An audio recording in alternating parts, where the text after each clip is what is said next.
दोस्तों, आज की उर्दू डिक्शनरी में आपके साथ शेयर करूंगी लफ्ज़ ईसाद के अलग अलग मतलब। ईसाद दो हैं, एक है सीन के साथ और एक है स्वाद के साथ। तो सबसे पहले हम देख लेते हैं कि जो ईसाद सीन के साथ लिखा जाता है उसका मतलब क्या होता है।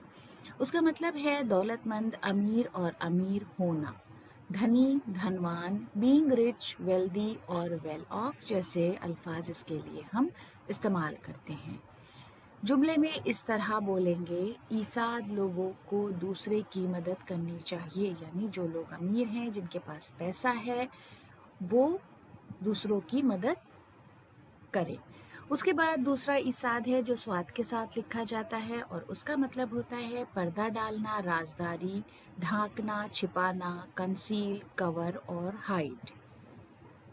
जुमले में इस तरह इस्तेमाल करेंगे, अपनी कमज़ोरियों का ईसाद इंसानी फितरत है, यानी इंसान अपनी कमज़ोरियों पर हमेशा पर्दा डालता है, उनको छुपाता है। तो दोस्तों, आज का वीडियो यहीं पर ख़त्म करते हैं। अगले वीडियो में आपसे फिर मुलाकात होगी। वीडियो देखने के लिए बहुत बहुत शुक्रिया।